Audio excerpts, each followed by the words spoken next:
ओम शांति। आज 25 दिसंबर 2024। आज के ईश्वरीय महावाक्यों में हमारे परम पिता परमात्मा शिव हमसे कहते हैं, मीठे बच्चे, कदम कदम श्रीमत पर चलना। मीठे बच्चे, कदम कदम श्रीमत पर चलना, यही हाईएस्ट चार्ट है। जिन बच्चों को श्रीमत का रिगार्ड है वह मुरली जरूर पढ़ेंगे। कदम कदम पर श्रीमत पर चलना, यही हाईएस्ट चार्ट है। जिन बच्चों को श्रीमत का रिगार्ड है वह पुरानी मुरली जरूर पढ़ेंगे। फिर प्रश्न है, तुम ईश्वर के बच्चों से कौन सा प्रश्न कोई भी पूछ नहीं सकता है। तुम बच्चों से ये कोई भी नहीं पूछ सकता कि तुम राजी खुशी हो, क्योंकि तुम कहते हो हम सदैव राजी हैं। परवाथे पार ब्रह्म में रहने वाले बाप की वह मिल गया, बाकी किस बात की परवाह करनी। तुम भल बीमार हो तो भी कहेंगे हम राजी खुशी हैं। ईश्वर के बच्चों को किसी बात की परवाह नहीं। बाप जब देखते हैं इन पर माया का वार हुआ है तो पूछते हैं, बच्चे राजी खुशी हो। ओम शांति। बाप समझाते हैं, बच्चों की बुद्धि में ये जरूर होगा कि बाबा बाप भी है, टीचर भी है और सुप्रीम गुरु भी है। इस याद में जरूर होंगे। ये याद कभी कोई सिखला न सके। कल्प कल्प बाप ही आकर सिखलाते हैं। वह ज्ञान सागर पतित पावन है, ये अभी समझाया जाता है। जबकि ज्ञान का तीसरा नेत्र दिव्य बुद्धि मिली है। बच्चे भल समझते वो होंगे, परंतु बाप को ही भूल जाते हैं, तो टीचर गुरु फिर कैसे याद रहेगा। माया बहुत ही प्रबल है, जो बाप के तीनों रूपों को ही भुला देती है। कहते हैं हम हार खा गए, यूं तो कदम कदम में पदम है, परंतु हार खाने से पदम कैसे होंगे। देवताओं को ही पदम की निशानी देते हैं। ये ईश्वर की पढ़ाई है, ऐसे मनुष्य की पढ़ाई कभी हो न सके। भल देवताओं की महिमा की जाती है, फिर भी ऊंचते ऊंच है एक बाप। बाकी उनकी बढ़ाई क्या है। आज गदाई कल रजाई, अभी तुम पुरुषार्थ कर ये बन रहे हो। जानती हो इस पुरुषार्थ में फील बहुत होते हैं। ज्ञान तो बहुत सहज है, फिर भी इतने थोड़े पास होते हैं। क्यों माया घड़ी घड़ी भुला देती है। बाप कहते हैं कि अगर अपना चार्ट रखो, परंतु लिख नहीं पाते हैं।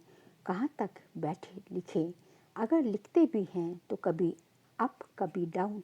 हाईएस्ट चार्ट उन्हीं का होता है जो कदम कदम श्रीमत पर चलते हैं। बाप तो समझेंगे इन विचारों को लज्जा आती होगी, नहीं तो श्रीमत अमल में लानी चाहिए। परसेंट 1-2% मुश्किल लिखते हैं। श्रीमत का इतना रिगार्ड नहीं है। मुरली मिलती है तब भी नहीं पढ़ते हैं। उन्हों को दिल में लगता तो जरूर होगा। बाबा कहते तो सच हैं, हम मुरली नहीं पढ़ते हैं तो औरों को क्या सिखलाएंगे। बाप तो कहते हैं मुझे याद करो तो स्वर्ग के मालिक बनो। इसमें बाप भी आ गया, पढ़ाने वाला भी आ गया, सदगति दाता भी आ गया। थोड़ी थोड़ी अक्षर में सारा ज्ञान आ जाता है। यहाँ तुम आते ही हो इसको रिवाइज करने। भले बाप भी यही समझाते हैं, क्योंकि तुम खुद कहते हो हम भूल जाते हैं, इसलिए यहाँ आते हैं रिवाइज करने। भल कोई करते भी हैं तो भी रिवाइज नहीं होता है। तकदीर में नहीं है तो तदबीर भी क्या करे। तदबीर कराने वाला तो एक ही बाप है, इसमें कोई के पास खातरी भी नहीं हो सकती। उस पढ़ाई में तो एक्स्ट्रा पढ़ाने लिए टीचर को बुलाते हैं। ये तो तदबीर बनाने के लिए सबको एक रस पढ़ाते हैं। एक एक को अलग अलग कहाँ तक पढ़ाएंगे। कितने ढेर बच्चे हैं। उस पढ़ाई में कोई बड़े आदमी के बच्चे होते हैं, ऑफ़र करते हैं तो उनको एक्स्ट्रा भी पढ़ाते हैं। टीचर जानते हैं कि ये डल है, इसलिए पढ़ाकर उनको स्कॉलरशिप लायक बनाते हैं। ये टीचर ऐसा नहीं करते हैं, ये तो सभी को एक जैसा पढ़ाते हैं। एक्स्ट्रा पुरुषार्थ माना टीचर कुछ कृपा करते हैं, भल ऐसे तो पैसे भी लेते हैं, खास टाइम दे पढ़ाते हैं जिससे वह ज़्यादा पढ़कर होशियार होते हैं। वह बाप तो सबको एक ही महामंत्र देते हैं, मन मना भव बस। ये बाप तो सबको एक ही महामंत्र देते हैं, मन मना भव बस। बाप ही एक पतित पावन है, उनकी ही याद से हम पावन बनेंगे। वह तुम बच्चों के हाथ में है, जितना याद करेंगे उतना पावन बनेंगे। सारा मदार हर एक के पुरुषार्थ पर है। वह तो तीर्थों पर यात्राएं करने जाते हैं, एक दो को देखकर भी जाते हैं। तुम बच्चों ने भी बहुत यात्राएं की हैं, फिर क्या हुआ, नीचे ही गिरते आए हो। यात्रा किस लिए है, इससे क्या मिलेगा, कुछ भी पता नहीं था। अभी तुम्हारी है याद की यात्रा, अक्षर ही एक है मन मना भव। ये यात्रा तुम्हारी अनादि है। वह भी कहते हैं हम ये यात्रा अनादि काल से करते आए हैं। अभी तुम ज्ञान सहित करते हो कि अभी तुम ज्ञान सहित कहते हो कि हम कल्प कल्प ये यात्रा करते हैं। ये यात्रा खुद बाप आकर सिखलाते हैं। उन यात्राओं से में कितने धक्के खाते हैं, कितना शोर होता है। ये यात्रा है डेड साइलेंस की। एक बाप को ही याद करना है, इससे ही पावन बनना है। तुम्हें बाप ने ये सच्ची सच्ची रूहानी यात्रा सिखलाई है। वह यात्राएं तो तुम जन्म जन्मांतर करते ही रहे, फिर भी गाते हैं। चारों तरफ लगाए फिरे, फिर भी दूर रहे, परमात्मा से दूर रहे, भगवान से तो दूर ही रहे। यात्रा से आकर फिर विकारों में गिरते हैं तो क्या फ़ायदा। अभी तुम बच्चे जानते हो ये है पुरुषोत्तम संगम युग, जबकि बाप आए हैं। एक दिन सभी जान जाएंगे कि बाप आया हुआ है। भगवान आखिरी मिलेगा कैसे, ये तो कोई भी नहीं जानते। कोई तो समझते हैं कुत्ते बिल्ली में मिलेगा, क्या इन सब में भगवान मिलेगा। कितना झूठ है, झूठ ही खाना, झूठ ही पीना, झूठ ही रात बिताना। इसलिए ये है ही झूठ खंड।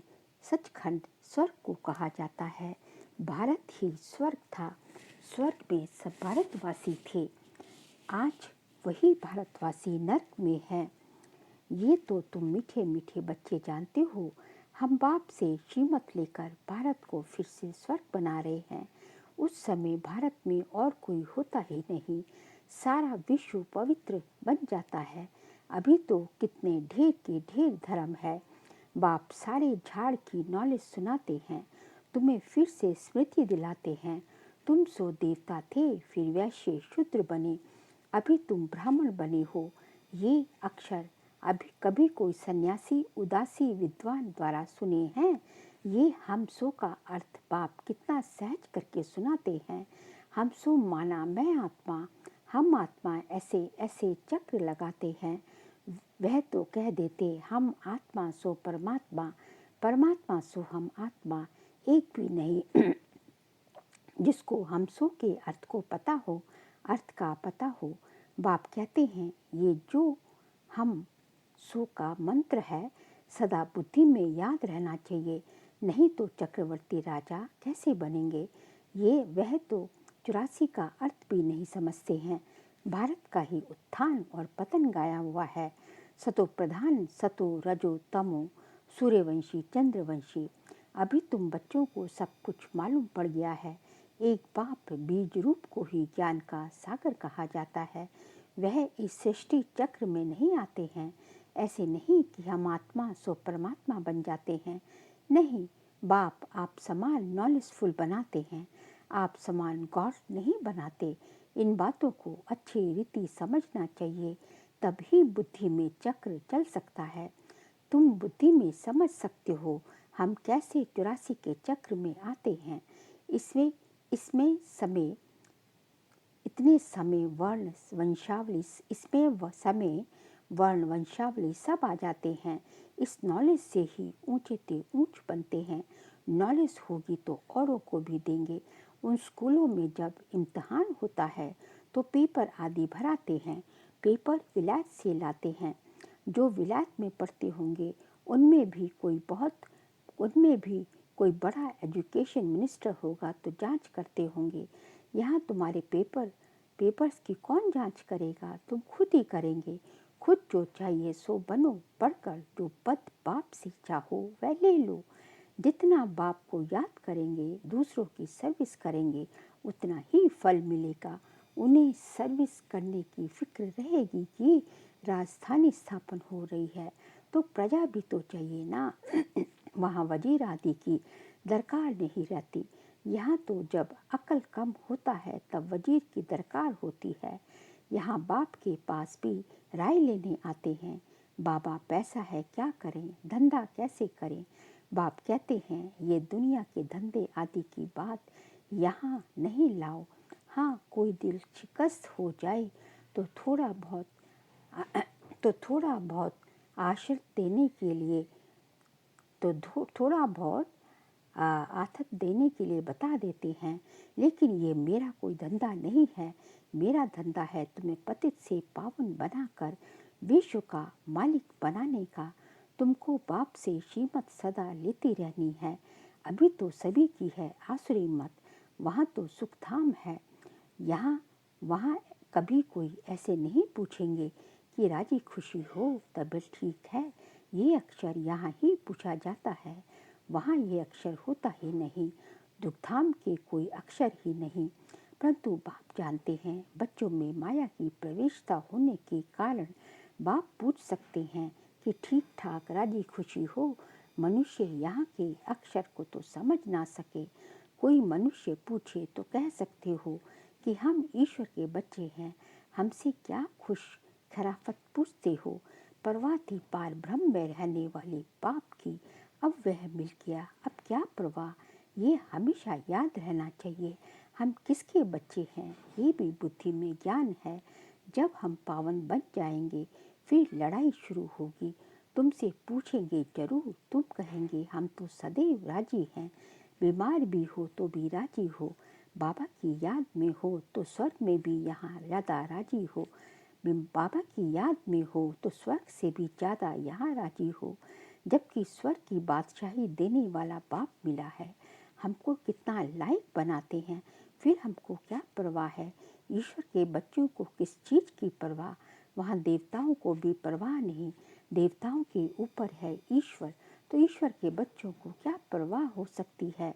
बाबा हमको पढ़ा रहे हैं। बाबा हमारा टीचर सतगुरु है। बाबा हमारे ऊपर ताज रखते हैं। इसको इंग्लिश में कहते हैं क्राउन प्रिंस। बाप का ताज बच्चा पहनेगा। तुम समझ सकते हो सतयुग में सुख ही सुख है। प्रैक्टिकल में वह सुख तब पाएंगे जब वहाँ जाएंगे। वह तो तुम ही जानो सतयुग में क्या होगा। ये शरीर छोड़ हम कहाँ जाएंगे? अभी तुमको प्रैक्टिकल में बाप पढ़ा रहे हैं। तुम जानते हो सच सच हम स्वर्ग में जाते हैं। वह जो कहते हैं फलाना स्वर्ग में गया, परंतु उन्हें पता नहीं स्वर्ग और नरक किसको कहा जाता है। कल्प की आयु ही लाखों वर्ष लिखती है। जन्म जन्मांतर ये ज्ञान सुनते सुनते गिरते आए। अभी तुम्हारी बुद्धि में है कि हम कहाँ से कहाँ आकर गिरे हैं। सतयुग से गिरते ही आए हैं। अभी हम इस पुरुषोत्तम संगम युग पर पहुँचे हैं। कल्प कल्प बाप आते हैं पढ़ाने। बाप के पास तुम रहते हो ना, यही हमारा सच्चा सच्चा सतगुरु है जो मुक्ति जीवन मुक्ति का रास्ता बताते हैं। जैसे ये बाबा भी सीखते हैं ऐसे इनको देख तुम बच्चे भी सीखते हो। कदम कदम पर सावधानी रखनी होती है। मनसा वाचा कर्मणा बहुत शुद्ध रहना है। अंदर कोई भी गंदगी नहीं होनी चाहिए। बाप को घड़ी घड़ी बच्चे भूल जाते हैं। बाप को भूलने से बाप की शिक्षा भी भूल जाते हैं। हम स्टूडेंट हैं ये भी भूल जाते हैं। है बहुत सहज, बाप की याद में ही करामात है। ऐसी करामात और कोई भी बाप सिखला ना सके। इस करामात से ही तमो प्रधान से सतो प्रधान बनते हैं। तुम बच्चे जानते हो शिव बाबा ने ब्रह्मा द्वारा आदि सनातन देवी देवता धर्म की स्थापना की है। जो धर्म सतगुरु और त्रेता आधा कल्प चलता है, फिर दूसरे धर्म वाले बाद में विधि को पाते हैं। जैसे क्राइस्ट आया, पहले तो बहुत थोड़े थे, जब बहुत हो जाए तब राजाई कर सके। क्रिश्चियन धर्म अभी तक है। वृद्धि होती रहती है। वे जानते हैं कि क्राइस्ट द्वारा हम क्रिश्चियन बने हैं। आज से 2000 वर्ष पहले क्राइस्ट आया था, अब वृद्धि हो रही है। क्रिश्चियन कहेंगे हम क्राइस्ट के हैं। पहले एक क्राइस्ट आया, फिर उनका धर्म स्थापन होता है, वृद्धि होती जाती है। 1 से 2, 2 से 4, फिर ऐसी वृद्धि होती जाती है। अभी देखो क्रिश्चियन का झाड़ कितना हो गया है। फाउंडेशन है देवी देवता घराना, इसलिए ब्रह्मा को ग्रेट ग्रेट ग्रैंडफादर कहा जाता है। परंतु भारतवासियों को ये भूल गया है कि हम परमपिता परमात्मा शिव के डायरेक्ट बच्चे हैं। क्रिश्चियन भी समझते हैं आदि देव होकर गए हैं, जिसके ये मनुष्य वंशावली है। बाकी वह मानेंगे तो अपने क्राइस्ट को ही, क्राइस्ट को बुद्ध को फादर समझते हैं। सिजरा है ना, जैसे क्राइस्ट का यादगार क्रिश्चियन देश में है, वैसे तुम बच्चों ने यहाँ तपस्या की है, तब तुम्हारा भी यादगार यहाँ आबू में है। अच्छा, मीठे मीठे सिकेलते बच्चों प्रति माता पिता बाप दादा का याद प्यार और गुड मॉर्निंग। रूहानी बाप की रूहानी बच्चों को नमस्ते। हम रूहानी बच्चों की रूहानी बाप दादा को नमस्ते नमस्ते नमस्ते। सार के लिए पॉइंट है, डेथ साइलेंस की सच्ची सच्ची रूहानी यात्रा करनी है। हम सो का मंत्र सदा याद रखना है, तब चक्रवर्ती राजा बनेंगे। सेकंड पॉइंट, मनसा वाचा कर्मणा, बहुत शुद्ध रहना है, अंदर कोई भी गंदगी ना हो। कदम कदम पर सावधानी रखनी है, श्रीमत का रिगार्ड रखना है। आज का बाबा का वरदान है, निर्माणता के गुण को धारण कर सबको सुख देने वाले सुख देवा सुख स्वरूप भव। निर्माणता के गुण को धारण कर सबको सुख देने वाले सुख देवा सुख स्वरूप भव। आज महान आत्माओं, आप महान आत्माओं की निशानी है निर्माणता। जितना निर्माण बनेंगे उतना सर्व द्वारा मान प्राप्त होगा। जो निर्माण है वह सबको सुख देंगे। जहाँ भी जाएंगे जो भी करेंगे वह सुखदायी होगा। तो जो भी संबंध संपर्क में आए वह सुख की अनुभूति करे। इसलिए आप ब्राह्मण आत्माओं का गायन है, सुख के सागर के बच्चे, सुख स्वरूप सुख देवा। तो सबको सुख देने और सुख लेते चलो, तो सबको सुख देते और सुख लेते चलो। कोई आपको दुख दे तो लेना नहीं। स्लोगन है, सबसे बड़े ज्ञानी वह हैं जो आत्म अभिमानी रहते हैं। सबसे बड़े ज्ञानी वह है जो आत्म अभिमानी रहते हैं। बाबा कहते हैं ज्ञान का सबसे पहला पाठ और अंतिम पाठ यही है कि मैं आत्मा हूँ। पहला पाठ मैं आत्मा हूँ और अंतिम पाठ में मैं आत्मा के साथ मैं कौन सी आत्मा हूँ। सारे बाबा के सारे जय सोमान टाइटल्स। तो बाबा कहते हैं सबसे बड़ा ज्ञान का पाठ, सबसे बड़ा ज्ञानी ही वह है जो हमेशा अपनी आत्म अभिमानी स्थिति में रह सके, जो हमेशा अपने को भी स्वयं को भी आत्मा देखे और दूसरों को भी स्वयं भी आत्म स्वरूप में रहे और दूसरों को भी आत्मा देखे। अच्छा, ओम